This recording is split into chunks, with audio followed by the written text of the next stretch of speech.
Hey everybody, welcome to the Addiction Unlimited podcast, where you get to learn everything you want to know about addiction and recovery.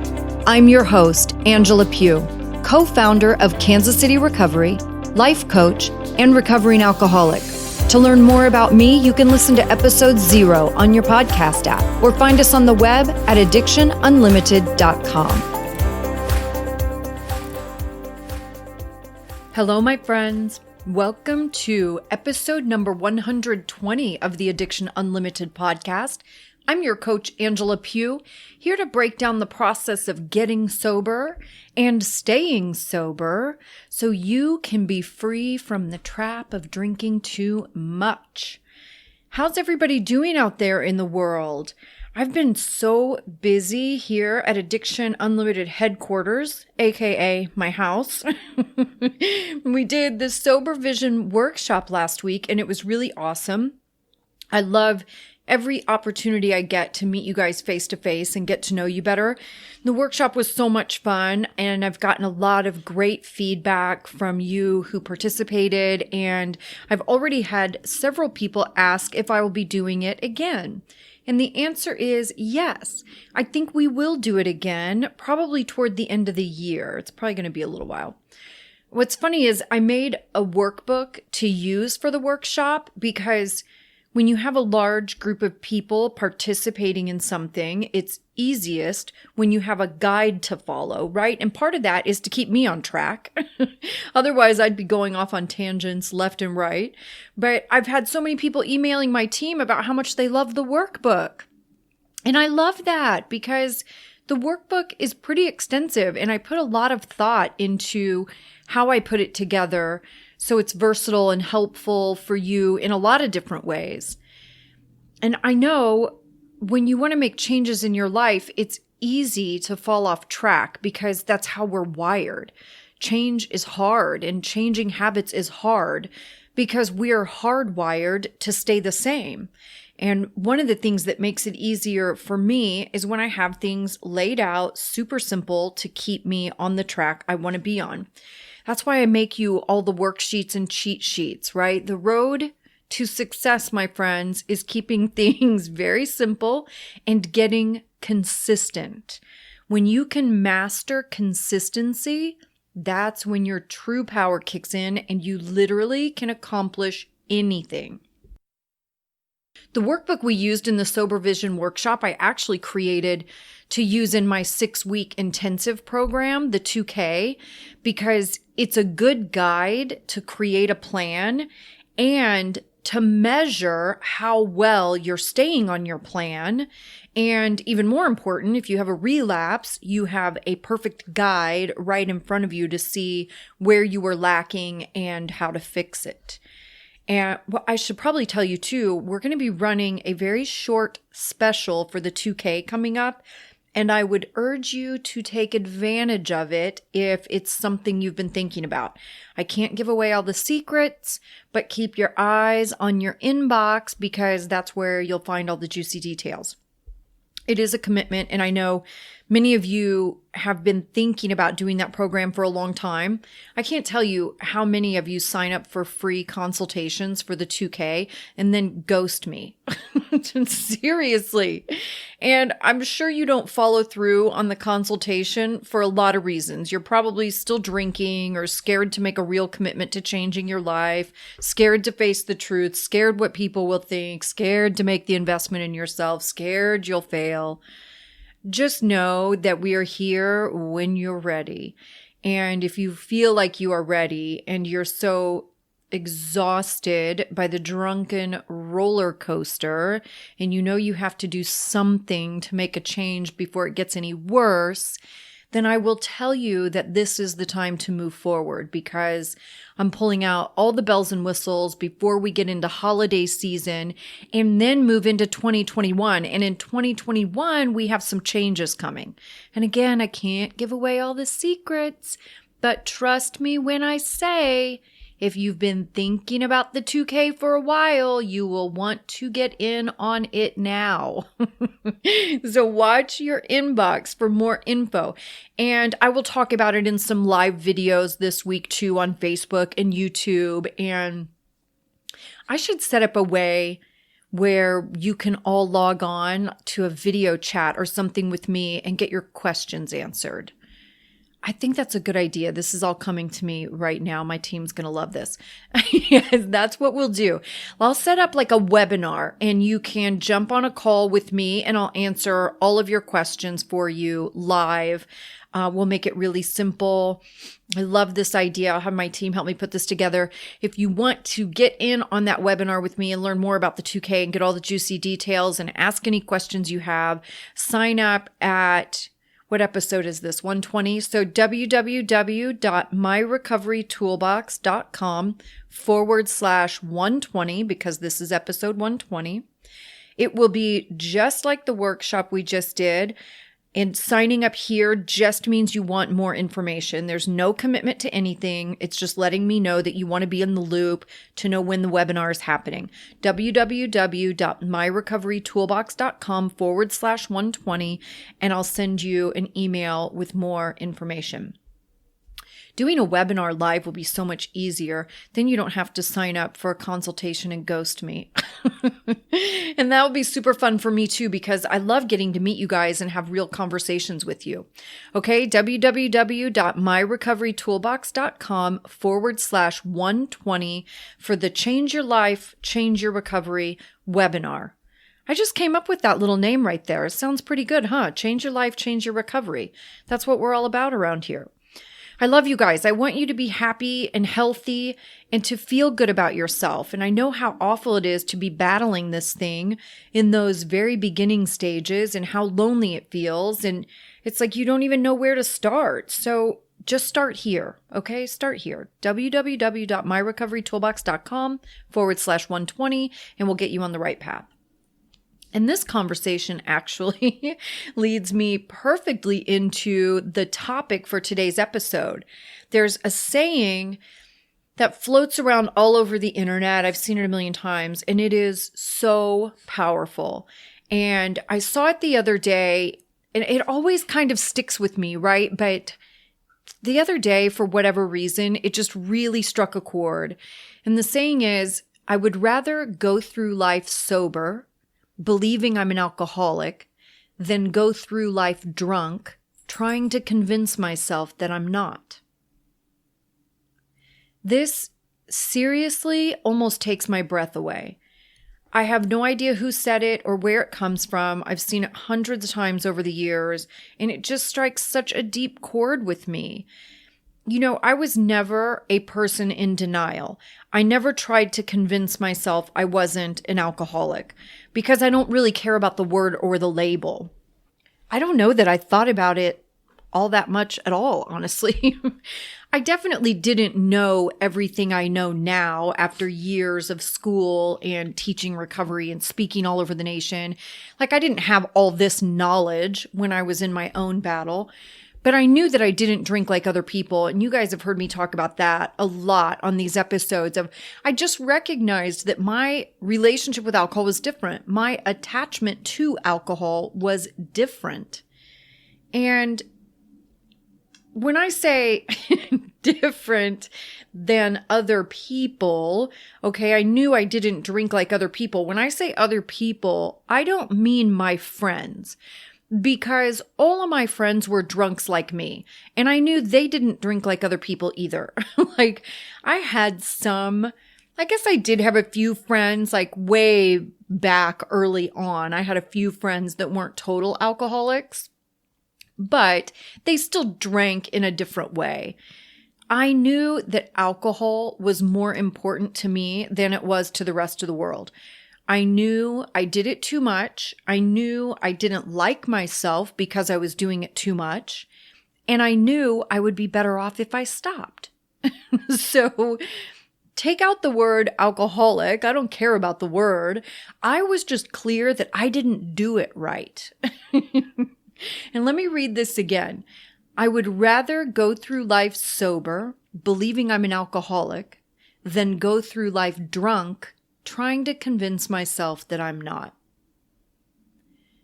The absolute worst part of my whole drinking life was when I knew I needed to stop 100%, but I couldn't get myself to do it. And I went through all the drama and chaos of trying to convince myself that I didn't have to stop 100%. You know what I'm talking about. All the different ways you try to control your drinking, to convince yourself that you have some control. All the rules you put on your drinking to prove to yourself that you can handle it. All the promises you make to yourself and your family that this time is going to be different. And you vow to yourself that you're going to try harder than you've ever tried before. And this time it's going to work and you're going to drink in moderation. What makes me the most sad for you and for myself is how much time I wasted trying to figure out how to drink a little bit because I was so scared to not drink at all. And there are a couple of things I want to talk about here. One is when you're trying to control something, it's because you've already lost control. And two is just the fact that you expend so much energy and time trying to control your drinking is a great indicator that you're an alcoholic.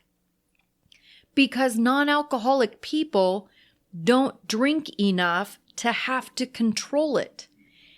And they don't think about alcohol ever.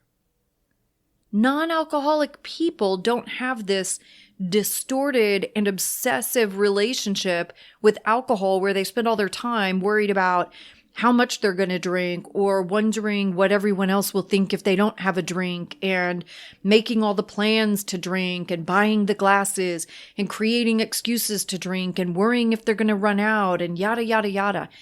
Non-alcoholic people do not have that relationship with alcohol. They never have to make rules for their drinking, and they never have to plan ahead about how they're going to control their drinking because they don't care about alcohol and they don't drink enough to have to think about it. Alcoholics care about alcohol. No one else does. I talked about this in another episode too, how I use a non-alcoholic person as my gauge, like for how screwed up my thinking is. Do you remember me talking about this? I always think about my mom because she has zero issue with alcohol, right? She never cared about booze or drinking. It just didn't interest her. Obviously, she's a terrible alcoholic. So when I catch myself in some weird thought process, I ask myself, like, would my mom be thinking about it like this? When I would be at parties and like hiding beers in the bushes because I was afraid to run out, or sneaking booze in somewhere that didn't serve alcohol because I always felt better if I had it with me. In those moments, I would think, would my mom be doing this right now? And that's when you realize how crazy you really are because our way of thinking becomes so normal to us that we are desensitized to how messed up it really is. But when I have a totally non-alcoholic person to compare to, it becomes very clear how broken my thinking was. Same thing when I had some fears about being sober. The one thing I really remember is that I was afraid I wouldn't be funny anymore. Like I was only funny because I was drunk. And I thought, does my mom worry that she won't be funny if she doesn't have a drink or 12? Because let's be honest, I was never having a drink. Absolutely not, because she doesn't depend on alcohol to create her whole life. Like, no, she was not sitting around worried about not being funny because she doesn't have a drink. Is my mom sitting around wondering if she'll never have fun without drinking? Heck no, because she doesn't rely on alcohol to create fun for her. She's a normal, functioning human being who has a whole life that doesn't revolve around alcohol. My mom doesn't know the best liquor stores to go to for the best price on certain booze. She doesn't know which liquor stores carry certain wines. She doesn't know how much a bottle of wine costs or what is expensive or not expensive. She doesn't know who sells alcohol on Sunday and who doesn't, or what the liquor store hours are, or the names of the people who work in the liquor stores. Because none of that is normal. And I don't like using the word normal, but I need you to understand my point here. None of these things indicate a normal relationship with alcohol. I want you to recognize how much time you're spending trying to convince yourself you don't have a problem with alcohol. How many times have you put rules around your drinking? You'll only drink on the weekends. You'll never drink more than 4 drinks in a night. You'll only drink after 5 p.m. You'll just have a couple of glasses of wine with dinner. You'll only drink after the kids are asleep. You'll drink a glass of water between every drink. You'll only drink wine or beer, but no liquor. You'll only drink 1 drink an hour. You'll only drink a couple of times a year on special occasions or on vacation. Does any of this sound familiar? Do you think my mom has any of these rules in place around her drinking? No. And if she did, I'd be taking her to rehab right now. And I've told her that, by the way. I've told my dad the same thing. Neither one of them drink, but... And the most sad part of all of this is how much time we waste playing these games with ourselves, wanting so badly to convince yourself that you don't have a problem, that you're willing to waste another 6 months or another year of your life trying to prove it. In the meantime, in that 6 months or year that you're investing trying to convince yourself you don't have a problem, you continue to suffer. Your family suffers, your kids suffer, your job suffers, you feel like crap, you get more and more angry with yourself after every failed attempt. You continue to create chaos and drama in your life. And for what? Because you think you can't live without alcohol? Well, here's a truth bomb for you. It's not doing you any favors. So what are you really committed to? Hurting yourself? Hating yourself? Or is it your ego? Are you so concerned with what other people will think of you if you aren't drinking? How will people act? How will they treat you? What will they say? Will they be supportive? All of this is your ego, worried about how you will look to other people or what they will think about you. Who cares? When we are unhealthy people, we usually surround ourselves with other unhealthy people. Do you really want to gauge your life on what unhealthy people think of you? Worry, for once, about what you think of you. Make decisions in your life that you are proud of. We all want our friends and family to support us in our sobriety, but it's not their job. They are perfectly allowed to have their own thoughts and opinions on things. They are perfectly allowed to think maybe you don't have a problem. And they are perfectly allowed to continue drinking themselves. Sometimes our friends and families don't realize the level of our problem because we're such good liars and we hide it from them. And it's so interesting to me because we go to such great lengths to hide it from them. And then I hear everybody want to complain about their family telling them they might not have a problem. But you should understand that because you spent so much time hiding it from them. So, of course, some people are going to have families that are like, really? You think it's that bad? I know my family knew that I drank a lot. They definitely had no idea to what extent. But I think probably too because I crashed my car. Like nobody questioned me stopping drinking, right? Like nobody argued with my choice. But your family is perfectly allowed to have their own thoughts and opinions on things, and they are perfectly allowed to continue drinking themselves. You know, some of us have families that won't drink around us. Some of us have families that will continue with their regular activities. And in that situation, it becomes my responsibility to protect myself. And sometimes I have to draw healthy boundaries for me that kind of take me away from friends or family and people that I care about that I normally would hang out with. But if I'm making a big change that's very important to me, I promise you I am not going to sacrifice myself to make you more comfortable than I am. Like, this is my life. I am going to protect me.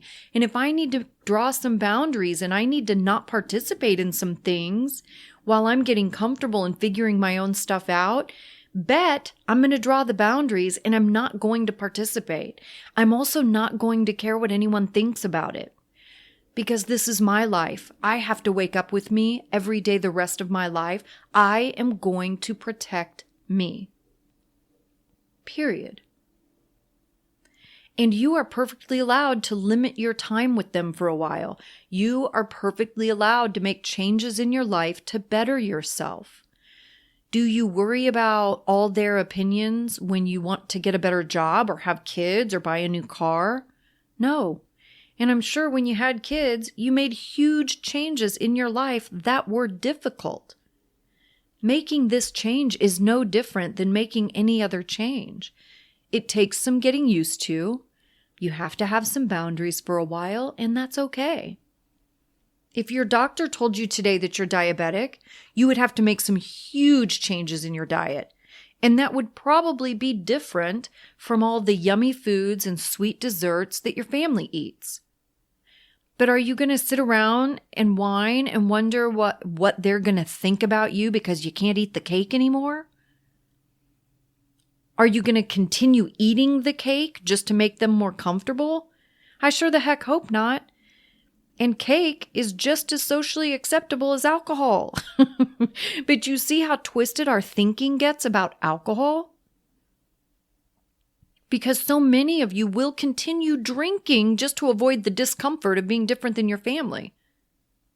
But if it was diabetes and sugar, you wouldn't do that, right? It's insane. Well, it's equally insane with alcohol.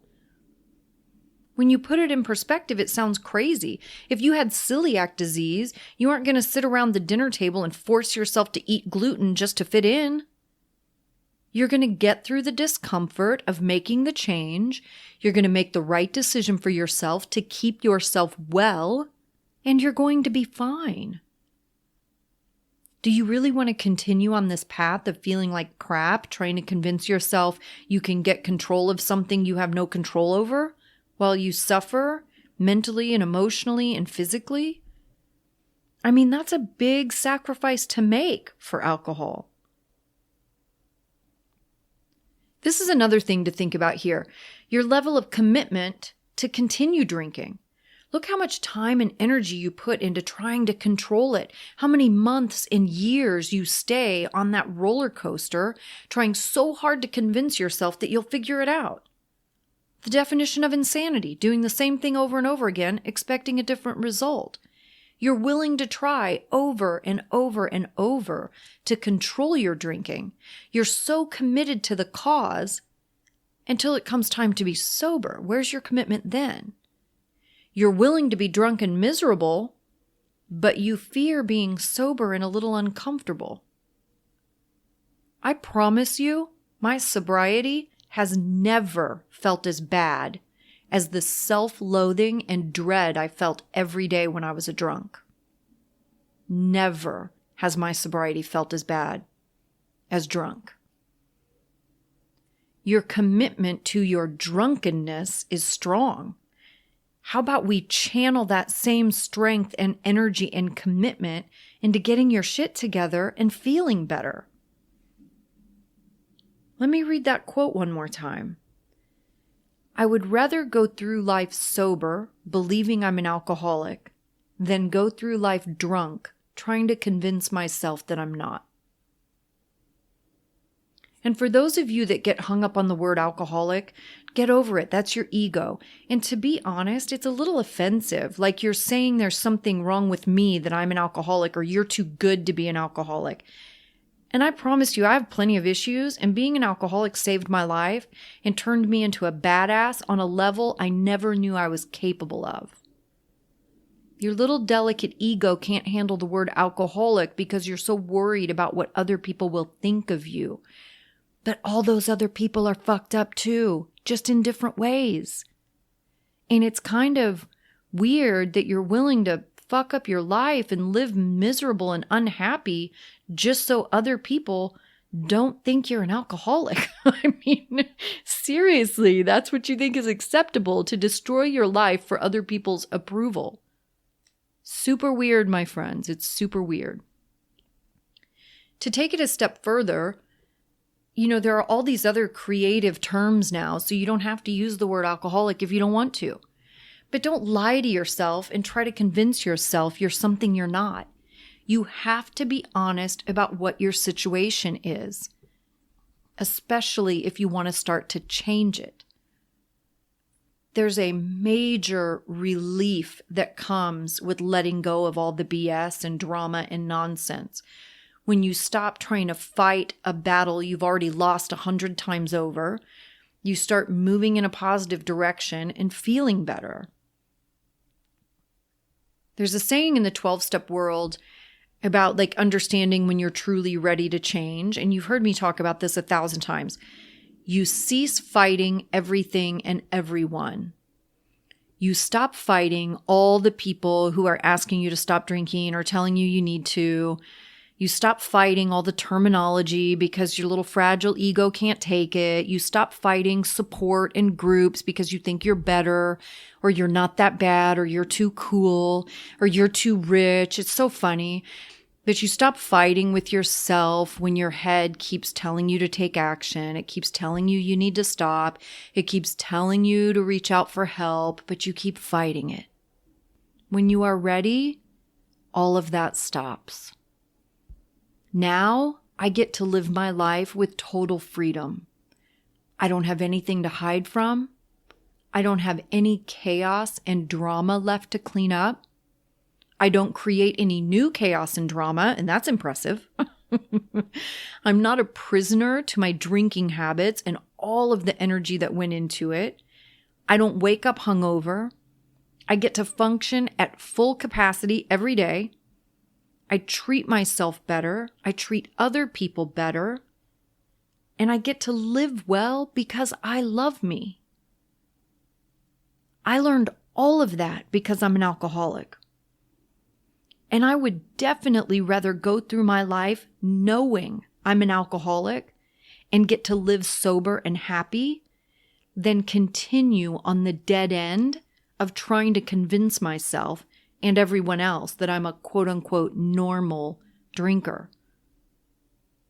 And what a beautiful thing to have so much support at your fingertips, to have a framework to follow, to have strong leadership and someone to show you every step of the way what to do and how to do it. Not only me and my content and my framework, but the whole world of options is at your fingertips.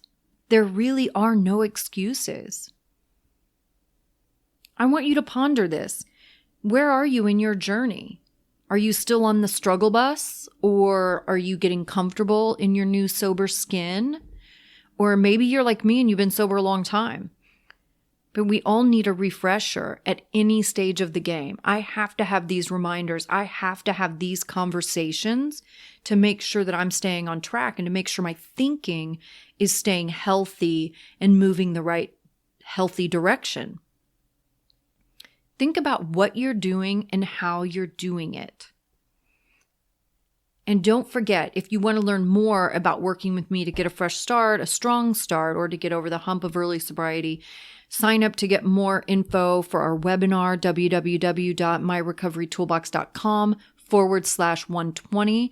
Again, no commitment. It's just signing up to get more info for the webinar so we can connect directly and you can get all your questions answered. And I will get to work putting that together and getting it scheduled.